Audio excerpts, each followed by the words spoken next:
But yet, you have Christians who have miracle stories today. I've literally had Christian friends of mine who are like, what about this miracle, atheist? And I'm like, oh, well, here's your story. Have you checked it? Like, this guy says he was a doctor. Was he a doctor? Or have you? It's like, no, I didn't. Like, I just read it, and here you go. Like they literally have the ability to fact check it in their hand, in the very thing they're using to tell me about it, and they still don't. What's up, guys? Welcome to another episode of Reason to Doubt, your source for all things skeptical.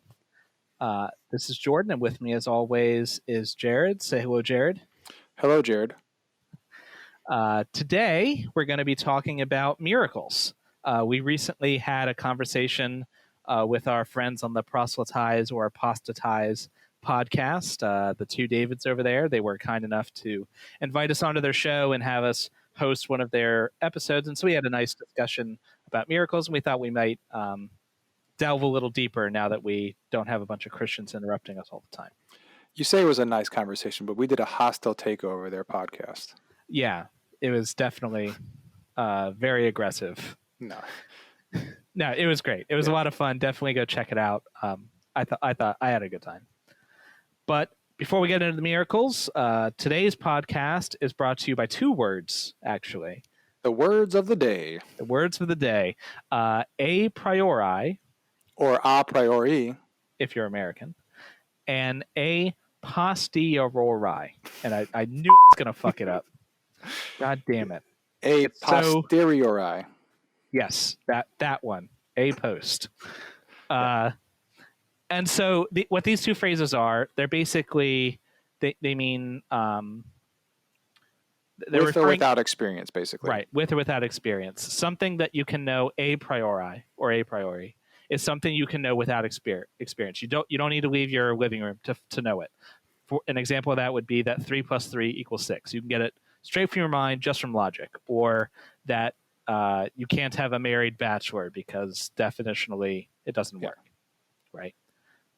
That's to contrast with the other one, a post, which you can only verify with experience. So someone could claim, for example, that Fred's house down the street is blue. There's no a priori. Now I'm screwing up the other one. A priori way to know. You have to go look. Right. Or if I told you my car was 17 feet long, you couldn't know that until you went and measured it and you had experience with it. And even if, say, you said your car is 100 feet long, right? So I'm like, well, there's no way because cars aren't that long, right? That's still, I'm using experience to know that. Right. I didn't know that. I have other experience I'm drawing off of. I didn't get it just out of nothing. So the claims that we're going to be talking about today would fall in that latter camp, a posteriori, because they have to be verified. They're not true a priori. We don't know that they're true already, so we have to go verify them. Yes. And sometimes, well, as we'll find out later, we can't.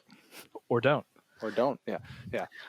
So, in case you haven't watched the other video, basically we asked them what their stance was on miracles, whether they thought they happened, and if they did, how can we know that it's a miracle? How can we distinguish between something that is miraculous versus something that's just unlikely?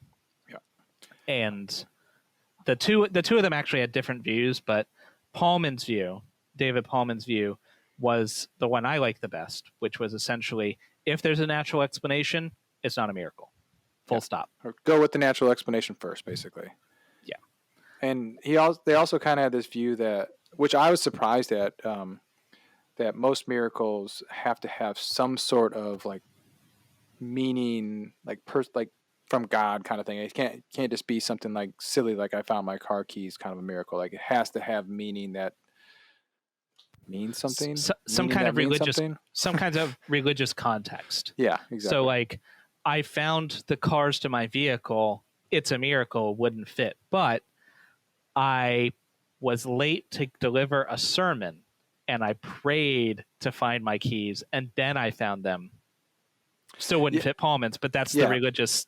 You're getting closer to a miracle. Right. Yeah. And the fact that there is religious context in their opinion makes a miracle claim more likely. Right. Now, I don't know if it's just because we were having a conversation with them, kind of like an intellectual conversation on their podcast, but I would assume that most Christians wouldn't have the same definition of a miracle as they do. Yeah, I agree. Most Christians and myself, from my own experience as a Christian, it seems that a miracle to them is just an unlikely thing that's good that happened. Yeah. So if someone's cancer goes into remission after you pray about it, miracle.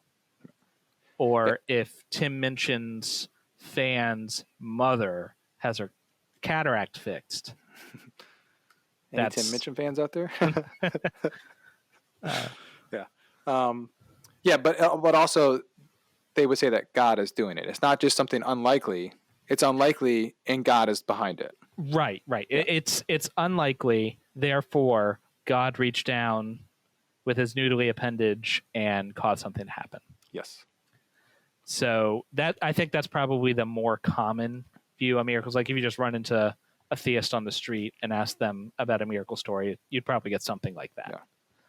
But why does this matter, though? I mean, like, why are we even talking about miracles? I know we said we had the podcast with them, but why did we bring it up? Because it was our idea to talk about miracles with them, right? Mm-hmm. So, but why does this matter? So, usually when I'm talking to someone about why they believe and what is it that convinces them that God believes, depending on the sophistication of the believer, we usually will start with something like the cosmological argument or the teleological argument or other kind of highbrow apologetics arguments. But if we dig deeper, if we address those or set those aside or whatever, usually where it ends up after that is, but miracles. But God has intervened in my life and I have this personal experience, and that's what lets me believe. Yeah, I found that too, that it usually comes down to either faith or miracles being the reasons that people ultimately give for either A, believing, or B, maintaining their beliefs. Right. And so it's a foundational reason that many people come to believe in religion or sustain their belief in religion. And this isn't new either. If you look historically back in time, the whole reason people had gods to begin with was for miracles or interventions. Yeah. If you look back at ancient pagan religions, they would sacrifice to the gods, and they didn't do that just because they felt like it. They did it because if you sacrifice to the gods, good things would happen. They would do stuff for you. You'd get a good crop that year. Or they wouldn't destroy your city. Yeah. Or they would if you're reading the Old Testament. Who knows? But whatever. I mean, if you looked over your shoulder at the wrong time, boom, pillar of salt. Yeah. Which is super unfair. Like there is an explosion happening, right? Like you want to see it, right? Like, and I've seen explosions, and I would still look like I've caused explosions. Yeah. Right. This is an ancient person who's never seen an explosion before in her life, and she dares to look over. Like, come on, man! You're gonna have all these fireworks, but nobody can look at them. What if she was like forgot her dog, and she was just looking back to make sure the dog was coming? Like, Or you're running away from something. You're scared. What do? You look over your shoulder and look at it. Right? But she was told specifically not to look back. That's true. Cool. She was told specifically, therefore, it's totally fair. Totally fair. Boom, pillar of salt. And you can actually see that pillar of salt. I know someone who talked to somebody who saw it. So it's still there. It's still there to this day. You can. I would have thought like some donkeys would have came up and like licked it away or something. It's been supernaturally preserved, and I can attest to someone else attesting to it. Wow, that's pretty good attestation. So, there you go. It's a miracle. All right, so our definition of miracle, then, we should probably kind of lay that out there. I think for us as skeptics and atheists, we're just going to go with the definition that it's an extraordinary coincidence, or a very unlikely event, kind of. Yeah, so a miracle to me would be some kind of unlikely or extraordinary event that is purported to have a supernatural cause. So someone just... Unlikely stuff happens all the time. And if nobody is saying that God did it, then that doesn't fit muster, right? Yeah. The whole reason we're talking about it is because somebody somewhere is claiming that some kind of supernatural entity is causing it. Right. And before we go any further, like one other reason why we're talking about this is because we like to examine the way, like our thought processes and stuff. And if your your default is to go to miracle, then you may have a error in your thinking that you want to extract out and replace it with proper thinking. And so we're going to try to provide some proper thinking techniques for analyzing miracles. Right, because if you think about it, even if God exists, and even if he does in fact intervene in the world, surely not every miracle claim is true, right? Some of them are made up or wrong. Even if you think that every Christian miracle claim is true, and if you do, I'm sure, I mean, with some digging, you could find people who claimed that there was a miracle and later they were lying or something. But Right.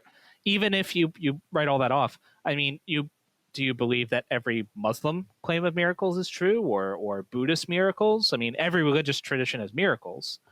So no matter where you're coming from, probably there's some miracle claim that you think is false. Yeah. And so the question is, why do you think that one's false? And then applying that same level of scrutiny or whatever to your own tradition. You want to make sure you're not having special pleading or something like that for your right. own. Like, these are the evidences I would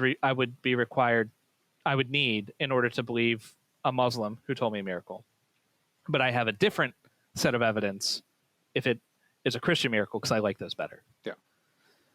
So that's the kind of pit I kind of like we want to avoid. I like the Muslim miracles better because, I mean, they do cool stuff like split the moon in half. I mean, Moses part of the Red Sea, but Muhammad split the moon in half, so that's pretty cool. Right. And it's still split today. Yeah. Well, he put it back together. Oh, okay. Cheese. That's why there's a cheese up there. Yeah. What would it take to convince us or to convince you? Well, to convince me, I would want evidence. No, but I mean, I would want multiple attestations. So, like, I'd want multiple sources citing that this event happened.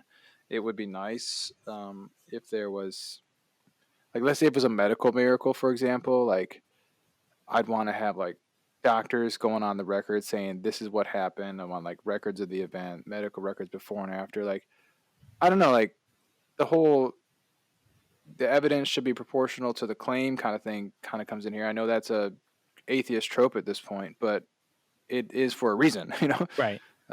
I think for me, it kind of would go in two phases, because I'm not coming to the table with any kind of supernatural belief, right? Mm-hmm. So if you are going to use a miracle, first you're going to have to convince me that the supernatural exists. Sure, yeah. Right?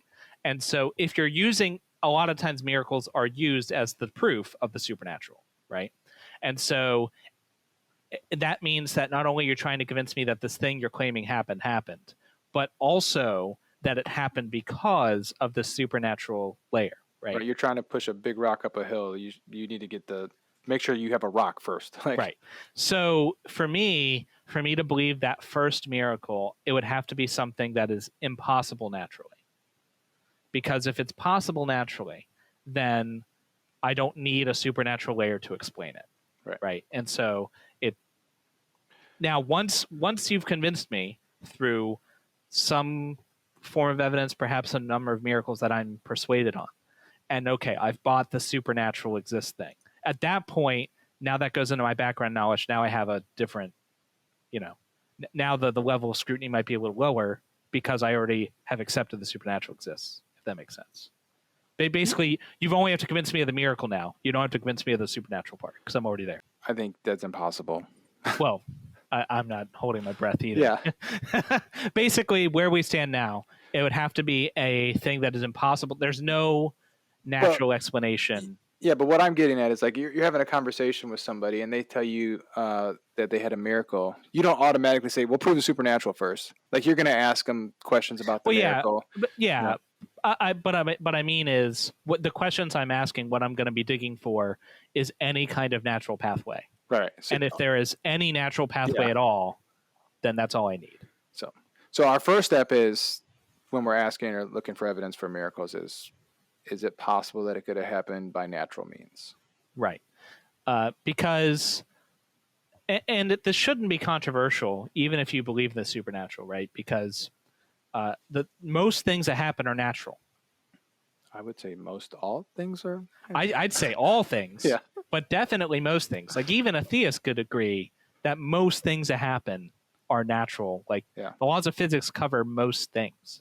So if that's what happens most of the time, we should rule that out before we go to anything else. I think we're going to give some examples of miracles here in a second so we can kind of get an idea of what qualifies as a miracle for Christians. Because we did some Google searches just to see, like, modern miracles and stuff like that.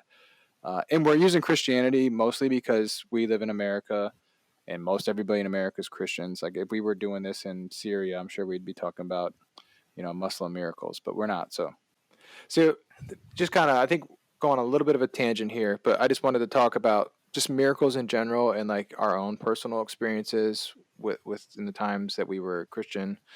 I think I would have said that anything that God did in the world was a miracle. So if God had gave me a funny feeling, that would have been a miracle because it went against like my natural disposition, right? So I'm in church singing, "Come on, funny feeling," boom, I get it, miracle.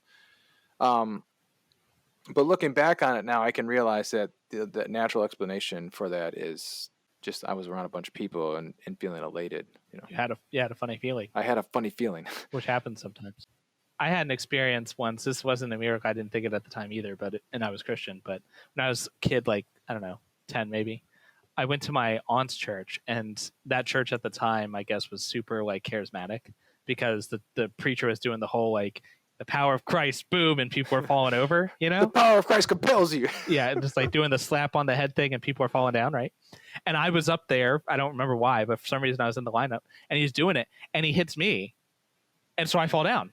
Not because I felt anything. I was like, well, everybody else is doing it. I guess I'll do it, Yeah. Like it was literally just, it went in Rome. Yeah. Yeah. That's a miracle. Yeah. The other thing I thought about when I was a Christian was, and this really bothered me, was like miracles in the biblical times happened all the time and like on a grand scale, and like Jesus made all these claims about Christians being able to do miracles and greater things than he ever did. And I'm like, what the fuck happened between then and now? Like, it always bothered me that miracles today were always like really like stupid miracles. Not that a Like baby is a miracle, but like bad, but in the Old Testament, they're like turning sticks into snakes, and they're parting seas, and they're lighting altars on fire. People are really coming back from the dead. And Jesus is bringing people back from the dead, and he's spitting on people and making them like not blind anymore. He's taking a big thing of water and saying, "You know what? That's now wine." Boom, booze for this wedding. And then you fast forward today, it's like, hey, my mom had cataracts, and then they had a surgery, and it turned out really well. So, hey, our church burnt down, but guess what? Our Bible survived. Yeah, so that's a miracle. But what about the whole church? Don't worry about the church. What about all of the other Bibles that little guy? I wouldn't worry about that little guy. Like, you have more than one Bible, right? All the rest, yeah, but this one didn't burn, though. This one didn't.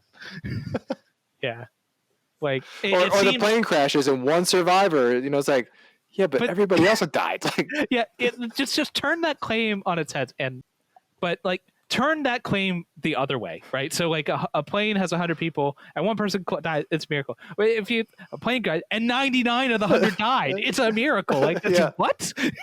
Miracle. 99 people died. It's like another one that I heard all the time as a Christian was a person was like gonna go to church or something or whatever, right? And didn't. Like they lost their keys or they felt lazy and they never feel lazy or some kind of weird thing happened and delayed them by a period of time. And then they find out, oh, someone got murdered there. And if they would have been there, it's a miracle. It's like, well, hold on.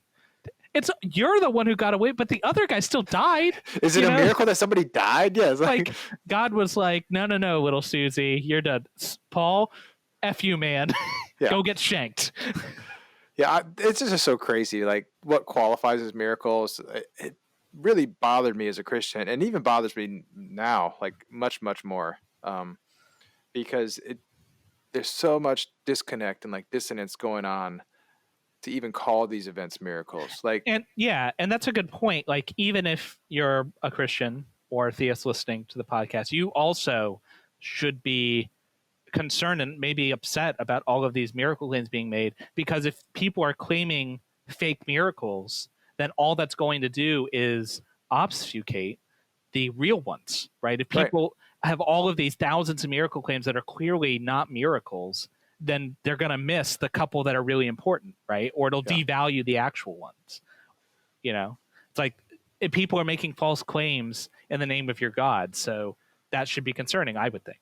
Yeah. Speaking of false claims, so we literally just Googled like modern miracles and found stories. We tried to pick stories that were Miraculous. that were considered miracles by Christians, right? And that were attested in multiple sources, ideally ones that were also reported in secular sources. Right. In So like a some form. news source or Right. like maybe finding them with a news source was hard sometimes. We did find a couple or some sort of like article that wasn't a Christian website, basically. Right. So basically, and that would clear the first hurdle of this more likely, like something happened. An event happened. Yeah. It wasn't just Right. somebody saying something happened. Yeah. Because there were plenty of that. So March 2015, a 25-year-old woman, I'll give her name since if you want to go look this up, you can go look this up yourself. Her name was Lynn Jennifer Grossbeck. She lost control of her car and landed like over a bridge, like upside down in this icy river in Utah. And 14 hours later, first responders show up on the scene, and they found her 18-month-old daughter, Lily, still in her car seat hanging upside down above the frigid water, right? But the miracle, they say that this whole event is a miracle, that the baby was still alive. But the miracle, they say, is that when they got there, the police officers and firefighters report that they heard an adult voice yell, "Help me," from inside the car. And then they discovered that this couldn't be possible because the young mother likely died from the impact of the car and was down there for 14 hours. So the entire event, car crashed, upside down, 14 hours. They get there on the scene, and they hear "Help me" in an adult voice. And then they find the child still alive in the car. Right. And so that's the version that is in the Christian sources, is the date, the person, upside down, time, and then the voice. The voice is emphasized because that's the miracle part. Yeah. However, like we said, we went to secular sources too. If you go to secular sources, the voice part isn't reported. Like the fact that there was an adult voice heard isn't part of the Times story, for example. They also have body cam footage, but to be fair, the body cam footage cuts in like right as they're getting to the car. So I'm sure if you wanted to, you could do a Freedom of Information Act and ask for the body cam footage before, but like probably, but whatever. It's yeah. What I found was interesting. So, natural explanations. What is a possible natural explanation for this? So I think of a couple. So first off, the most obvious natural explanation to me is that the whole adult voice thing didn't happen. So you're saying that the police officers and firefighters who defend our country on a thin blue line are lying? Every single one of them are liars, and not only that, their mothers are prostitutes. No, so I mean, there's a lot of ways that this. Yeah. First of all, I haven't seen a statement from the actual people there, right? True. And so we've got different sources reporting on this story. The more reliable sources don't include this piece of miraculous information. The further removed we get from those primary sources, the more miraculous stuff is being inserted, right? Embellishments could have happened. Right. So and natural explanation is embellishment. Right. Now, just to be clear, before we go on, we are not saying that this is in fact what happened. What we're saying is here are some plausible natural explanations that you would need to eliminate before you could even hope to say it's a miracle. So one would be embellishments, that the whole adult voice thing didn't happen. Mm-hmm. Another could be that they misremembered it. Now, we'll get into this a little bit later about memory and eyewitness testimony, but it's possible that the child who's 18 months old and very well could know words "help" and "me," those are pretty simple words, could have been yelling "help me" out of the car. And just in the heat of the moment, they heard it as an adult voice. So when we watch the body cam footage, it's a bridge. There's cars going over the bridge making a lot of noise. There's running water was making noise. There are bystanders. There's like a crowd up on the top. Who knows? Maybe there's somebody up there is yelling "help me," and they hear it and think that it's coming from the car. That's all more plausible than a miraculous voice coming out of nowhere. Right. So, and that's the key point. It's not necessarily that this happened. It's that this is a explanation that is more plausible than an invisible sky wizard caused a voice. Right. Too bad the invisible sky wizard didn't stop the car crash to begin with. Yeah, and the other thing too is I was thinking about this just now. So let's say that the invisible sky wizard didn't cause the voice to help me. Are the police officers and firefighters going to turn around and walk away with this car sitting in the water? Like, fuck it, I didn't hear a voice. Just leave it. Come back later with a wrecker. That is a great point, because so the miracle claims, and the way that it's described in the Christian sources is like there's this car out in the middle of nowhere, and it's in the river. Nobody would have found it. Cops just happened to be walking by and they heard the voice and went down and found it, which is not what happened. It is not at all what happened. Like, there are people on the bridge looking at this car. Yeah. You know, and it's not like the cops are like wasting time. They're freaking out trying to get to this car. They're running to the car. Yeah. Right. So it's not like they're like, oh man, there's a car. Better wait 2 hours till a crowd shows up. You know, like. So the story is just completely implausible to begin with. But I think what's more than likely what happened is this Christian website, beliefnet.com, if you're interested in going to it, and many other places. But that's the one we're reading from. This is one we're pulling the story from.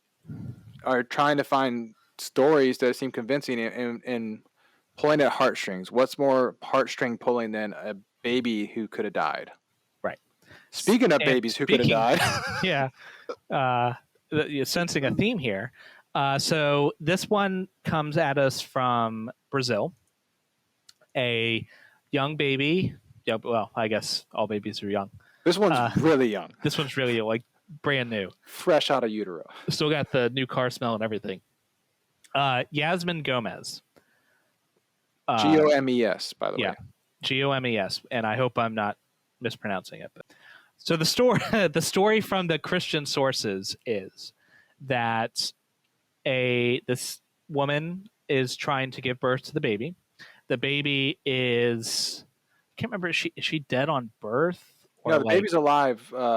Well, I don't know from the Christian source, but I know from the medical source that the baby is born with vital signs. Right. So the baby is born and something happens. I'm not really clear what exactly led to the death spiral, but somehow the baby's like dying.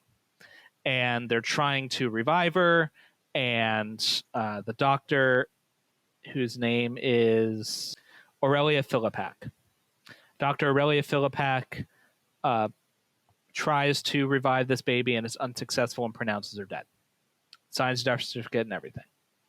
The nurse takes the baby, says she was blew over, she's completely dead, is supposed to take her to the morgue, but feels so bad about this baby being in the morgue, like for whatever reason she decides that wouldn't be right. So she instead brings her to the chapel. And then several hours later, the baby's grandmother comes to pick up the baby, and the baby's eyes pop open, and she begins kicking, and she's breathing, and it's a miracle. Now, the baby in this story is in a box, too. Well, that's actually the discrepancy, because from the Christian stories, usually, they're reported many different ways. Many of the Christian sources had it just as I told you. If you read the Huffington Post, though, there's one important detail that's left out. The baby has died, she's pronounced dead. The nurse puts the baby in a box, closes it, and then puts her in the chapel. And then 3 hours later, the grandmother picks up the box, feels the girl kicking in the box, opens it up, and she's alive. That sounds like a miracle to me, man. I don't know. Yeah, I'm convinced. So, all right. Thanks, guys. That's the last episode of the podcast. Next episode, Reason to Believe. Right. Yeah. So, and we can go through the whole song and dance. This one does have a lot going for it. I'll say this, because there was a doctor present who signed, whose name is given. Nurse name's given. And it's given in multiple sources, including some reasonably reliable ones. And the most of the details are consistent through all these different sources. So there's a lot going for this one. I think it's enough that I can say this baby looked dead at the time. I think that's probably believable, right?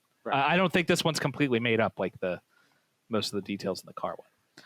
But there's still a lot to be desired here. So, for instance, the baby was being worked on, doing whatever doctor stuff, right? And then they put the baby in a box. Well, who knows what happened in the box? The box is gone for 3 hours. Maybe the baby started kicking like boom right away. You know, what the natural explanation, which is more probable, is that the life-saving measures that they took actually worked, and they prematurely announced the baby dead. Right. The doctor made a mistake. Yeah. The doctor thought the baby was dead and was incorrect, which is a thing that happens. So, I mean, there's a couple of miracles that are quoted in these stories. One, the miracle that the nurse decided to take her to the chapel instead of the morgue, because if she would have took her to the morgue, I don't know, the baby would have not been alive. Like when they do the autopsy, I don't get that. Like, oh, this baby's alive, but we're still going to do an autopsy. Like, Look, I was hired for an autopsy, and by God, there's an autopsy. give me another gonna body, happen. or I'm doing one right now. But don't worry, the baby's not dead. It's about to be. This one's like, it's not as, the other one is very easy to point to very specific things. I'm not a doctor, so I can't point to exactly. And I don't think anyone could even hypothetically, because medicine's messy, right? There's an entire name for the syndrome. It's called the Lazarus Syndrome. And people come back to life, quote unquote, not all the time. It's pretty rare, but it does happen. It's documented. And many times they have no kind of religious significance. They just were pronounced dead and then boom, they're alive. Yeah. Turns out we were wrong. How about that? Well, the way the story works, though, is the story makes it seem like the baby was definitely dead for 3 hours. But when you read the story, the baby was basically unattended for 3 hours. Like, that is a good point. Yeah. Yeah. It's the way they phrase it. It looks like someone was like watching this dead baby decaying and going in rigor mortis for 3 hours. Right. And then boom. In fact, in one of the sources, and I can't remember which one, but in one of them, like the baby's eye changed color. Yeah, that seems weird. Or was that was the one from Africa? Maybe that was. We read a lot of funky miracles. Yeah, so. That was the one from. There was another one where someone came back to life, and in that one, the person's like eyes went from like gray to colorful or something like before their eyes are. Yeah, it's crazy. So I mean, and we just go back to our reasoning, like our methods here. Like, there's more logical, probable explanations that are naturalistic than God intervened for this one baby in Brazil. And the other thing that I like to point out is we brought up a case from Utah because I thought it'd be important to do one from the States. But most of the miracle claims you find online are all in, like, I don't want to use the word third world countries, but not America. The other places that don't matter so much. Yeah. You do find a lot more miracle claims in places that are have less robust infrastructure and fewer ways to check and verify that something happened. Yeah. So the point is, again, not that we know what happened with the wee baby Yasmin, but that I don't have to go to a miracle, a supernatural layer to reality in order to explain what happened. So this past miracle, we don't have a lot of, like, basically we don't know, right? But what if we wanted to go about and find a way to, like, detect if there was, like, intervention in the world from a God? How would we go about doing that? Right, because ultimately what we're interested in is not that something weird happened, but that something weird happened and the supernatural caused it. Right. Yeah. And so I don't know, it's a great answer, but if you wanted to take it a little bit further, maybe we could come up with a study or something, I don't know, to see if God intervenes in the world. So we're not the only ones to think this, obviously. There have been studies in the past mostly focused on trying to quantify the effectiveness of intercessory prayer, as in you pray for a deity or spirit or something to intercede, usually to heal in some way, and measure to see if that's effective. Yeah. The results have been mixed, but one of the better studies on it was funded by the Templeton Foundation, actually, which, if you're not familiar with the Templeton Foundation, they're a Christian science organization. So the Templeton Foundation has the Templeton Prize that they kind of play as like the religious version of the Nobel Prize. Mm-hmm. And it's been granted to like Mother Teresa and other important religious figures. And to be fair, though, it's not just for Christians. Even though the Templeton Foundation is a Christian organization, they've given their prize to like Hindus Gandhi and Buddhists. or something like that. Yeah. So they are a Christian organization, but they're mainly seen to be interested in like advancing spirituality. Mm-hmm. I think what makes this study interesting, though, is that it is a religious organization setting out to try to prove religious or divine intervention. So they funded a group of doctors, and the study that they published was published in 2006. The study of therapeutic effects of intercessory prayer in cardiac bypass patients by Benson, Dusek et al. And essentially what they did was they got a group of patients that were going to have this particular kind of surgery that had this health problem, and they split them into 3 different groups randomly, double blind and all that. One group, they said you may or may not receive prayer, and then they were ultimately prayed for. One group, and then the other 2 groups, they didn't say tell the person that they were going to be prayed for. They didn't tell them anything, and then one of them they didn't pray for, and one of them they did. So there's only one possibility they didn't test, which is telling them that you may or may not be prayed for, and then not pray for them. And they said they did it. They didn't do that because they thought it would be unethical to basically dangle this potential treatment in front of somebody and then not give it to them. Yeah. It's kind of unethical to be like, just not pray for somebody if you think it's going to work, though, right? I don't know, but I guess you got to do something. Yeah. And then they had like churches and stuff that they got on board, and they told these churches, they gave them very specific instructions, like, here are the people you can pray for. They are the only people you're allowed to pray for from this test. You're not allowed to give prayers to like all of the recipients, only these guys. And they had like a script that they had to like stick pretty close to, and it had like basically it hit the high points of like fast recovery and positive. They had like certain points that they were asking for, right? And then they tested to see what happened. And the test does have some limitations, but first the results. The results were, it turns out, according to the study, if you're prayed for, that is slightly correlated with negative outcomes. So you did slightly worse if you were prayed for. That sounds like the opposite of what you would want to have happen. Right. Now, to be fair, the effect was very minor. Yeah. And they said, more likely it's chance.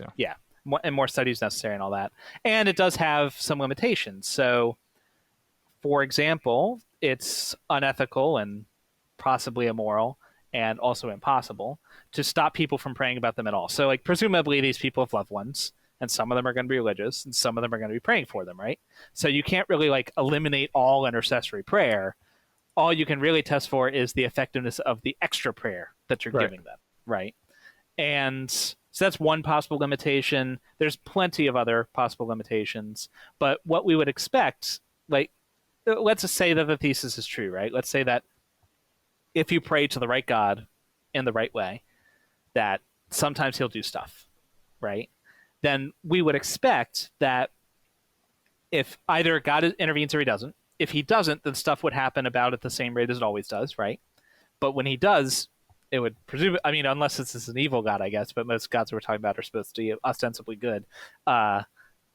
They would fix the cataracts of Sam's mom or whatever, Or make sure that your cabbage, so cabbage is coronary artery bypass graft, that's the name. Make sure your cabbage procedure went through without a hitch, Right. So on average, if God was interceding, you should expect, on average, better results for people who are prayed for to a God that actually exists and intercedes. Right. Yeah, I think this study just shows that it doesn't make a difference. But well, you could say that, well, God knew you were praying for him and you knew he was being tested, and God doesn't like being tested, so he just didn't do anything. Right. Which, I mean, that opens a whole new thing. It's like, oh, I was going to heal him, but then you guys are looking and I can't do it when you watch, Like, you got performance anxiety. Right. And to be fair, this is only one study. There have been other studies that have come to the opposite conclusion. And the Templeton people, the researchers themselves were not associated with the Templeton Foundation. They were just the ones who funded it. Yeah, they funded it. Right. But the fact that the Templeton Foundation put this out and they funded it, and and even after getting the results that they didn't basically want, they still published it, and it says a lot to their credit. Yeah. Credit where it's due. Yeah. Like, this was good science. And this is how you should go about trying to establish supernatural causation. Like, if we did have a study and we found that when people pray generally, it doesn't do anything, but when this particular sect of people pray, they have significantly better outcomes. Right. That may not in itself prove supernatural causation, but it would at least prove something's going on. It would at least. And if we dug down and like the only thing we could find out was that like these people are praying and stuff is happening, like, yeah. And it's not like just chance. It's not really like there's a statistical thing going on here where every time these people pray, something happens. It's like, right. So it gets you closer. That's the kind of thing that we that as a skeptic we'd be looking for. This would be a evidence of some kind of force, even if we don't understand it, even if we don't know all the specifics. If it exists, we should be able to detect it in some way. And if we can't detect it, I mean, does it exist then? You know? Yeah. I mean, I don't think so. As Bart Ehrman's fond of saying, if God intervenes in the world, why doesn't he intervene? Yeah. Why doesn't he? Yeah. Exactly. Yeah.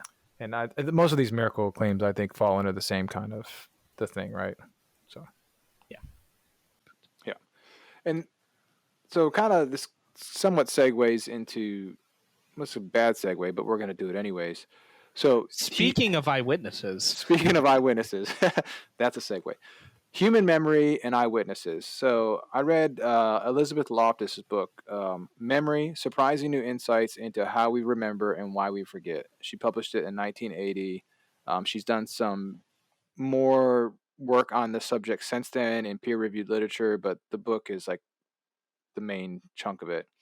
It goes into great detail on like how fallible and just imperfect the human memory is, and why that affects eyewitness testimony. And so most cases of miracles, the evidence is eyewitness testimony for the most part. I can't tell you how many times someone has told me a miracle and their evidence is, well, the person I talked to saw it or heard of it. Mm-hmm. Or they talked to somebody who talked to it. Like, all of the evidence is eyewitness. Her basic thing is memory is imperfect. She says, this is because we do not see things accurately in the first place. So it even gets down to like the science of like how our eyes work, how we interpret, how we hear, how we smell things. And our brain has to do so much like throwing out of information to even be able to process this stuff, because we couldn't handle everything that's going into it otherwise, you know? But there's so much more that goes into it. And then she talks about some court cases that she did where, you know, people were tried against eyewitness testimony, sent to prison for life, and then it turns out later that the eyewitnesses were wrong. You know, there was a rape case in there. It's crazy how fucked up our memory is. Some of the really interesting parts for research was not just how flawed the memory was, but how easily you could get someone to be very confident in something that was definitely false. Oh yeah, she did these whole cases like inserting false memories, like they would just fuck with people, just like give them false memories, and then the people that they gave false memories, like they could prove that the memory was false, and the people were like, no, that actually happened. They would double down. I remember it. Yeah, right. Because the story our brains tell that tells itself is that the memory is a record of what happened, right? That's how we perceive the world. Yeah, we think our brains are like hard drives that are just scanning nonstop. It's just recording stuff. And that is not it at all. No. Our brains have evolved to be confident in themselves, and that confidence is in no way earned. Yeah. A great example is from my own life is my deconversion story, which is an important moment in my life. The moment I realized I didn't believe in God anymore. I remember it very clearly. I was driving home from work. I can see the car. I can see the road. I can see like the time of day and everything in my head. That's the picture I have. And I remember going through my mind the things that I'd been mulling over and how the train of thought. And it struck me, you know what? I don't believe in God, and I haven't for a while. I guess I'm an atheist. That's a very vivid memory. And I know for a fact that memory is false. I still have it right now, but I just know it's false because I was telling the story over and over. Oh, on my way home from work, whatever. And then I actually thought about it. I was like, well, hold on. The memory I have is like from my house right now, but I was an atheist when I moved here, and I did the math, and I was like, I deconverted like 2 houses ago. You know? Yeah. And so what I think happened is I was telling the story. And there was no image associated. I was just telling the story. Your brain on my was way home from work. The gaps. Yeah, and then at some point, my brain was like, on the way home from work, I know where that is, and put in the image. Yeah. You know, but now it's freaking convinced. My brain knows when that freaking thing happened, and it was over there about 500 meters from where I'm sitting. What's messed up is that your brain knows, and your brain also knows that what it knows is not right. It's like right, yeah. One part of my brain is like, this is what happened, and the other part says you're a fucking liar. Oh yeah. Well, your story kind of reminded me of the fact that like that was a very emotional and highly like high sense of, we call it stress, even though it may not be stressful, but your body was in stress when it had that memory. And so what her study did was realize that people who are in high stress situations, and she uses the word stress to just mean like heightened emotion, when your body is in that, the memories are even more fallible than when you're in a non-heightened state of emotion. And so what's more heightened state of emotion than when a miracle is occurring, like, or an accident, Your baby just died. your baby just died, or the baby you were working on just died. Your body's in a sense of heightened emotion, and therefore your memories of the events are, I'm not going to say they're wrong, but they have the higher potential to record the information inaccurately. You also have the potential for groupthink and kind of the emperor has no clothes sort of phenomena. So take the case of the vehicle in the water. Suppose, for example, that we did know that the first responders now all report hearing this voice, right? It's and again, I'm not saying that this happened, but this is the kind of phenomena that we know happened. That when people tell these stories to each other, it's like if one of them heard the voice or thinks they heard the voice, then as the other people hear it, they'll start incorporating those details into their story. And now they'll remember it. So the whole false memory thing. Yeah. Every time you access this memory, your brain doesn't like go pull up the file like a computer and then put it back. Your brain pulls it up, fucks with it, then puts it back. Yeah. So she goes into that in detail in her book about how every time we access a memory, we're changing it. Like, which I struggled with because I thought I had like amazing memory. Like I remember stuff from when I was like 2 years old, like 3 years old, stuff that like I remember things, but like, do I really though? I mean, I have a memory, but how accurate is it? And so let's go back to this cops thing and the firefighters. Like maybe this is just a hypothetical, but maybe what happened is one of the guys was like, "Did you hear a voice?" And the other guy, like, that's all he said. Like, "Did you hear a voice?" And then they're like, "Yeah, I think I heard a voice." And then their memories just boom. I definitely heard a voice, and then it slowly builds. Your minds can run with all of that. But. It's in fact, the whole you adjust memories over time as you access them is used as treatment. Like people with PTSD, for example, will they have like simulators that will intentionally trigger their previous memory, their previous stressful environment. They'll have the visual, sometimes they'll have sounds or smells, and they do it in a very calm place, right? Sometimes they give them drugs too while they're doing it. So you're calm, you're safe, and then you have this memory, and they do it over and over and over again. And so your brain is like, it's kind of decoupling this bad memory from the bad situation. And that only works because our brains are so bad at remembering things. Yeah, I think that's pretty crazy how messed up our brains are. But when you think about it, too, just going back to like our original like thesis that what's more natural, like the natural explanation is the more probable, and the fallibility of human memory is pretty natural. Yeah, if there's one thing we know, it's that humans lie and humans are mistaken all the time. What should you do if you think that there's a miracle or someone tells you that there's a miracle? You hear a miracle claim. The first thing you should do is not believe it. Well, the first thing you should do is say, "Cool story, bro." Yeah. No, but like honestly, I would say like, "Wow, that's interesting, man. Like, I'd like to know more about it." Like, maybe come from that. And then you try to ask for sources, see what investigation has been done. And often the answer, at least in my experience, is none. They heard the story and they handed it to you. They just took it hearsay. Yeah. Right. And so even if you believe that miracles are a thing that can happen, you don't want to be taken in by false information. You should come from a place of skepticism, regardless of your worldview. You should check your sources.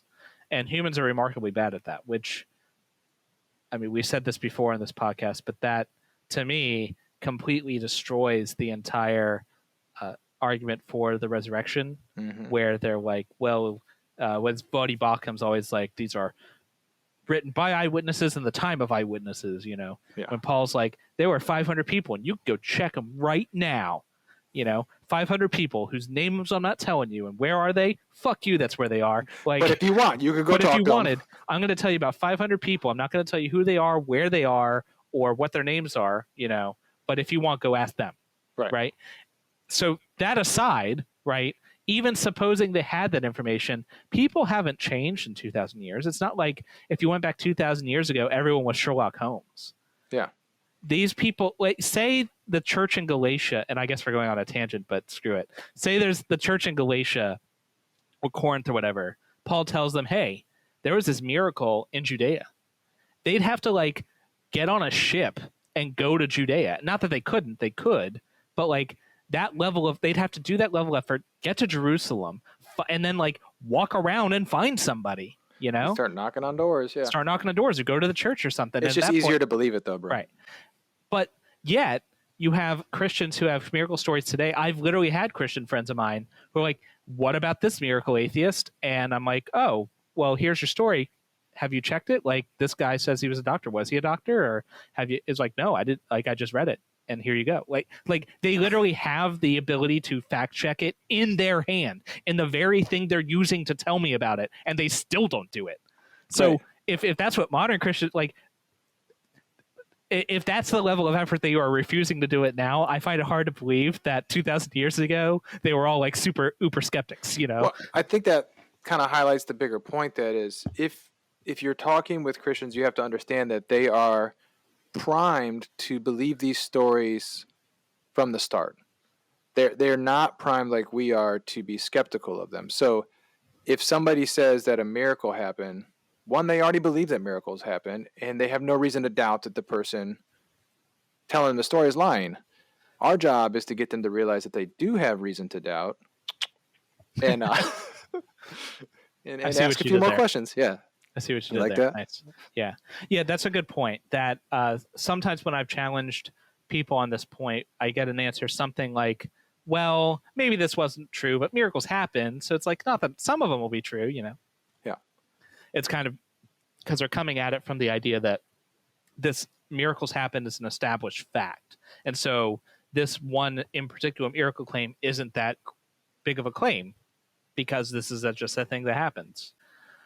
So, to sum it all up, David Hume said, a wise person always proportions one's belief to the evidence. And that's really all skepticism is. It's, you have a story, cool story, what's your evidence? And if you don't have any, I don't believe you. It's that simple. And it works for miracles, it works for aliens, it's the cure for all that ails you. It'll make you instantly the least popular person at every party. That's what I was going to say, yeah. Use it sparingly, because you will lose a lot of friends and family real fast. Sometimes it's better just to nod and smile, but deep down, you know deep down that you have reason to. Anyway, thanks for listening, guys. Hope you enjoyed it. If you did enjoy it, leave us a like on whatever platform you use to listen to it. We are posting our stuff on YouTube now as well. So if you want to listen to this audio with some kind of funky stuff going on in the background, if that's your thing, you can go over there. If you have any ideas for what we should do in the future, or if you think we're wrong or want to correct us, or tell us about your miracle claim, which this one is the real deal, then hit us up on Facebook, facebook.com/reason2doubt, and I promise I will read your miracle claim if you put it there. I promise I won't.